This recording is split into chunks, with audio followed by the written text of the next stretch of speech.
आज भारत देशाचे पंतप्रधान ज्यांचं निवासस्थान किंवा त्यांचं राज्य जे दिल्लीतनं ते चालवतात, तर एका कुठल्याही पंतप्रधानाच्या अधिष्ठानाखाली जर एखादं संमेलन भरत असेल आणि ते सुद्धा एखाद्या समाजाला धरून, एका राज्याचं, तर त्या देशाच्या, त्या राज्याच्या पूर्ण त्या जो कोणी पंतप्रधान असेल, त्यांचं ते परम करत. नरेंद्र मोदी हे फार चाणक्य राजकारणी आहेत. कारण की ते असला मिळालेला चान्स जेणेकरून पूर्ण महाराष्ट्राचं त्या कार्यक्रमाकडे लक्ष आहे. त्या बसमध्ये इतकं गजबजलेलं असतं की अक्षरशः कधी कधी तुम्ही एखाद्या बसमध्ये किंवा छोट्या गाडीत जर पाहाल तर श्वास घेणं कठीण होतो लहान चिमुकल्यांना. नरेंद्र मोदींनी वेगळं केलंय, अमित शहा काही वेगळं करू पाहतायत, असं काही एक नाही. काँग्रेस असताना काँग्रेससुद्धा हेच करायचं आणि नरेंद्र मोदी आणि अमित शहाही तेच करतात. ज्या पद्धतीने बहुमतामध्ये बी जे पी होतं आणि आहे, आत्ता ह्यावेळेस नाही आहे, की तुम्ही समोरच्या माणसाला कसं कमी लेखून त्या माणसाला मागे खेचण्याचं जे काम आहे ते वेगवेगळ्या राष्ट्राध्यक्षांनी अमेरिकेच्या आणि वेगळ्या वेगळ्या त्यांच्या जे काही दूत असतील त्यांनी ते वेळोवेळी केलेलं आहे. नमस्कार, मी सनी आणि तुम्ही पाहताय दैनिक राज्य लोकतंत्र. आठवड्यावर बोलू काही या कार्यक्रमामध्ये सर्वप्रथम तुमच्या सर्वांचं स्वागत. गेल्या काही दिवसांपासून आपण समाजात काही घटना घडतात, राजकीय काही घटना घडतात, या सगळ्यांची सविस्तर चर्चा आपण या दिवशी करत असतो आणि हे तुमच्या भेटीला आमच्या युट्यूबच्या माध्यमातून येत असतं. पुन्हा एकदा गणेश मोकाशी सर जे आमचे संपादक आहेत ते पुन्हा एकदा आमच्या भेटीला आलेले आहेत. त्यांच्याशी आपण गेल्या काही आठवड्याभरात ज्या काही गोष्टी घडलेल्या आहेत त्यावरती चर्चा करूया. नमस्कार सर. नमस्कार सर. आपण बघतोय की गेल्या काही दिवसांमध्ये नवीन निवडणूक आयुक्तांची नियुक्ती करण्यात आली. ती निवडणुकांच्या नियुक्ती जी आहे ती एकदम घाईत करण्यात आली होती आणि ते ज्ञानेश कुमार जे आहेत ते आता अमित शहा यांच्या मर्जीतले आहेत असं मानलं जाते.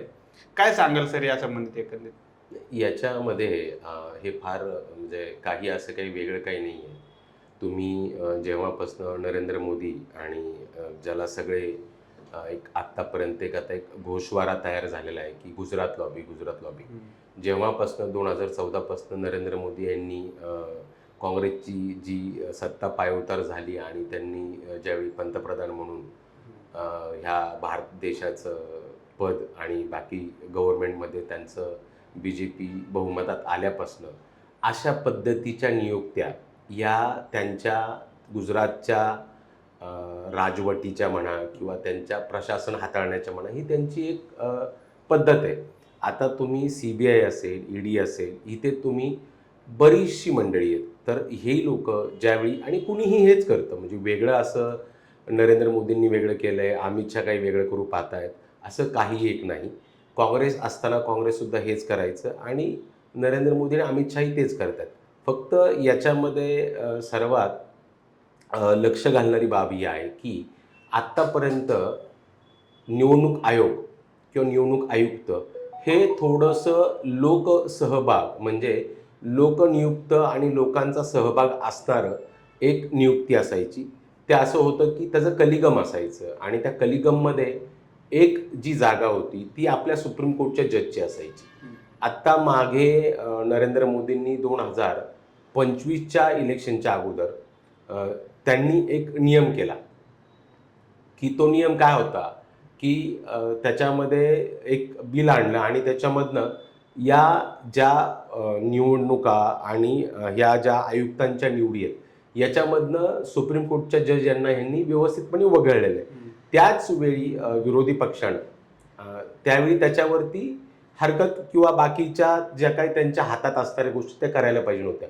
आता नियुक्ती झालेली आहे आणि मला म्हणजे आम्हाला ज्या काही आपण सगळे पत्रकार, आम्हाला असं काही दिसत नाही वेगळं की काही असं वेगळं होऊ शकेल आणि ज्ञानेश कुमारांची काहीतरी नियुक्ती परत पुनर्नियुक्त करतील.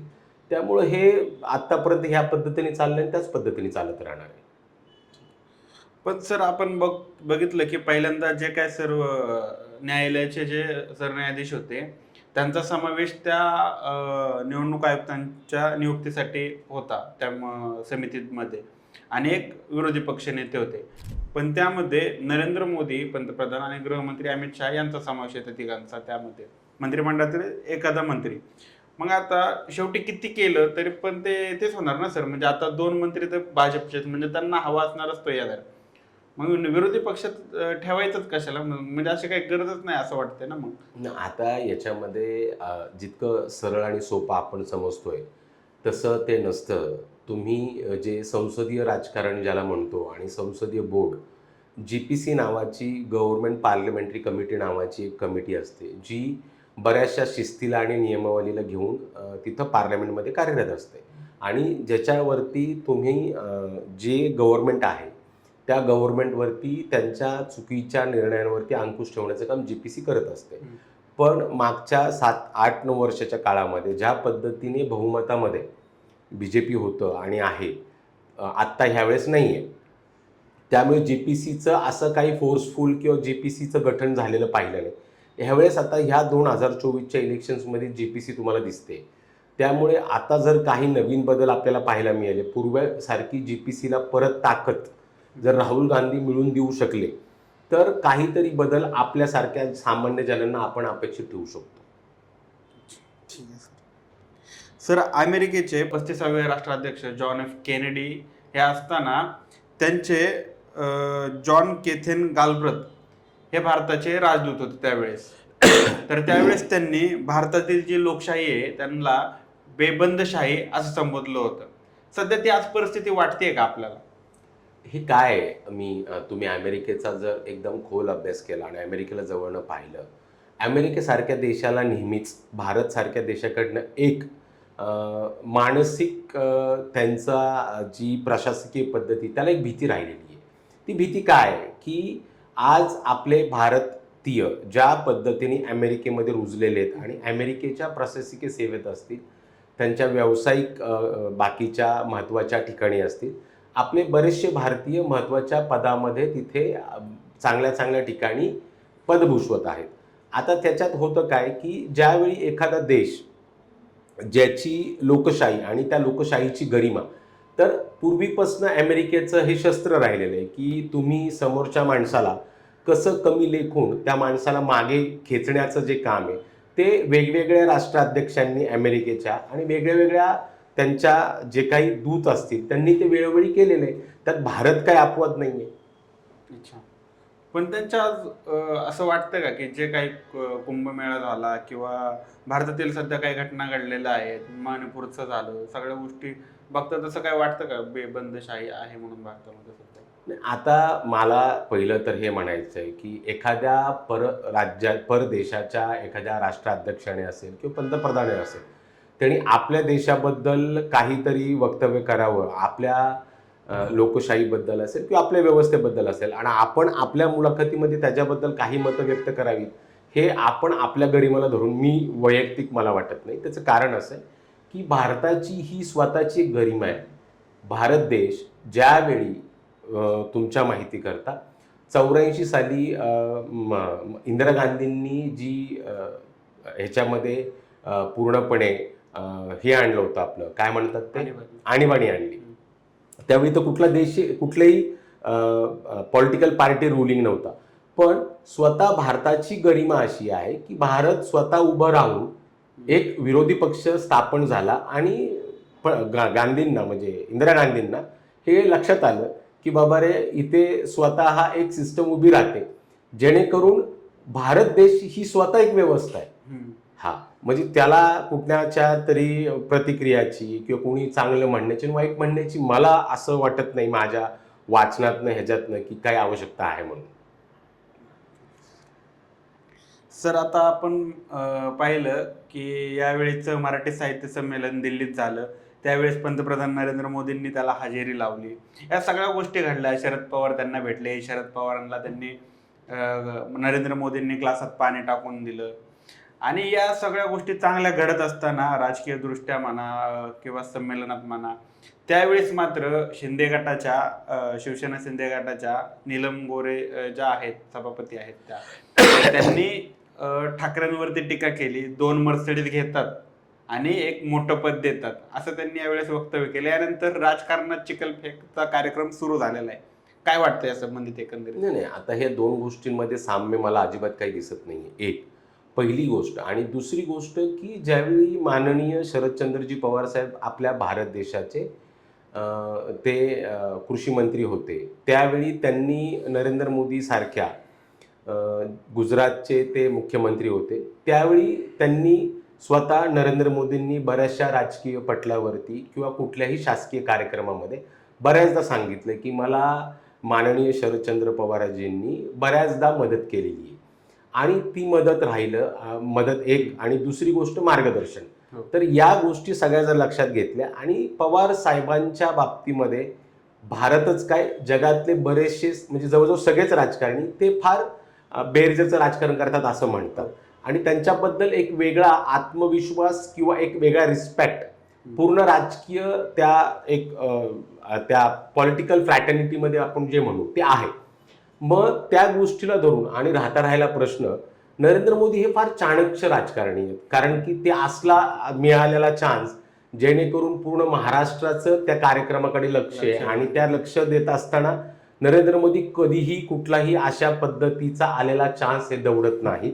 त्यामुळे त्यांनी तो योग्य चान्स पाहिला, हे माझं वैयक्तिक मत आहे, आणि त्या चान्सला त्यांनी व्यवस्थित उपयोगात आणलं.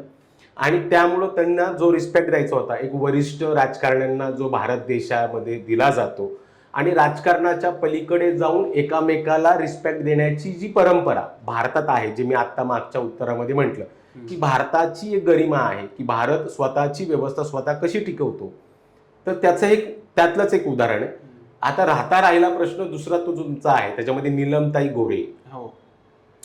तर मला त्यांचा त्या स्टेटमेंटबद्दल आपण जास्त काही बोलावं किंवा त्यांच्यावर काही म्हणावं असं का नाहीये, कारण की ज्या पक्षानं आपल्याला ह्या उंचीवर नेऊन ठेवलं, आणि आता तुम्ही कुठल्याही पक्षात राहा, तर तुम्ही त्या जुन्या पक्षाबद्दल किंवा त्या नेतृत्वाबद्दल असं आगतिक होऊन बोलणं कितपत योग्य आहे याचा निर्णय नक्कीच विचार त्यांनी करावा. आणि त्या इथून पुढे त्यांनी काय बोलावं काय नाही हा त्यांचा वैयक्तिक प्रश्न आहे.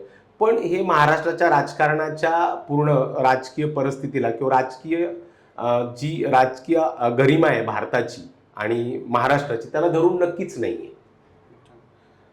पण सर असं वाटतं का, म्हणजे आता त्यानंतर संजय राऊतांनी पण नीलम गोरेंना आरोतर वगैरे सगळ्या गोष्टी मीडिया समोर केल्या, पण असं वाटतं का म्हणजे ठाकरेंनी असं काही केलं असेल किंवा काय?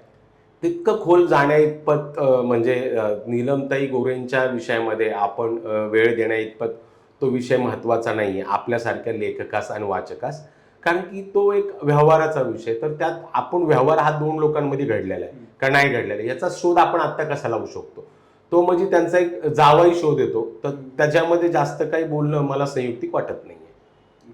ठीक आहे सर. जे काही आता मराठी साहित्य संमेलन झालं सर, त्यावेळेस तो जो आता तुम्ही सांगितलं की मोदी जे आहेत ते चान्स सोडत नाहीत असे, तो पाणी टाकण्याचा जो व्हिडिओ आहे तो सोशल मीडियावर सगळीकडे सध्या व्हायरल होत आहे की शरद पवारांची किती हे आहे, काय म्हणतात त्याला, प्रतिमा किती मोठी आहे किंवा या सगळ्या गोष्टी. काय वाटतं त्या संबंधित, म्हणजे त्या पर्टिक्युलर एका त्या सीन बद्दल तुम्हाला काय वाटतं की तो नरेंद्र मोदी पंतप्रधान येतात, त्यांना चेअर देतात शरद पवारांना, आणि ते पाणी वगैरे त्यांना सर्व. मराठी, हे बघा सनी, ते मराठी साहित्य संमेलन आहे.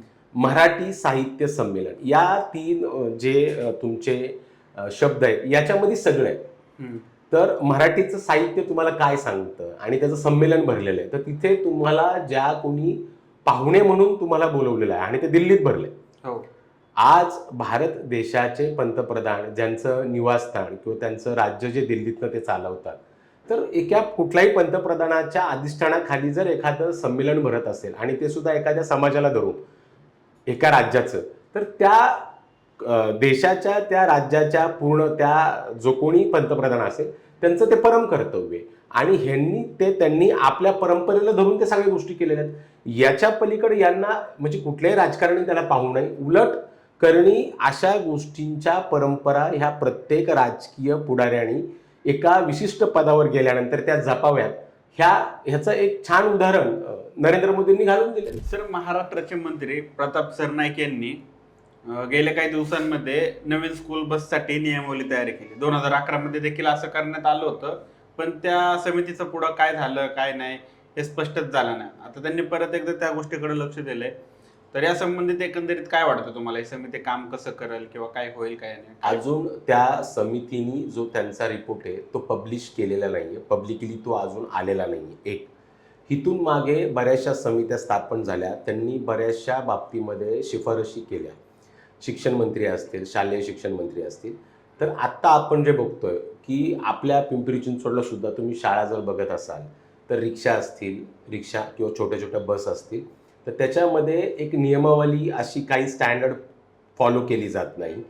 आता त्याच्यामध्ये प्रताप सरनाईकांनी केलंय आणि ते नियमावलीला धरून कितपत ते रन होईल हे पाहण्यासारखं असणार आहे, उत्सुकतेचं असणार आहे. पण मला असं वाटतं की सगळ्यात महत्त्वाचं नियमावली काही असो, प्रत्येक विद्यार्थ्याला त्याला त्याची बसण्याची आसन जागा ज्याला म्हणतो आपण, ती एकदम सुटसुटीत आणि त्याच्या बसण्यापुरती मर्यादित असावी. कारण की लहान विद्यार्थी ज्यावेळी घरातनं बाहेर पडतात ती चिमुकली, तर ती आईवडिलांना तिथनं त्यांचं जे आईवडील बसवतात, आईवडील आपल्या कामी निघून जातात आणि तिथून पुढे मग ती जबाबदारी असते त्या बसमध्ये.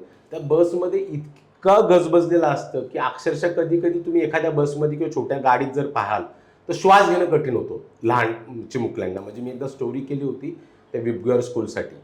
तर त्या केसमध्ये जर ह्या नियमावलीने त्या लहान चिमुकल्यांना जर बसायला छान जागा करून दिली तर त्याच्या इतका आनंद कशातच नसावा, असं माझं वैयक्तिक मत आहे. आता राहता प्रश्न, जोपर्यंत नियमावलीचा पूर्ण अभ्यास आपण करत नाही त्याच्यावरती पूर्ण भाष्य करणं योग्य होणार नाही.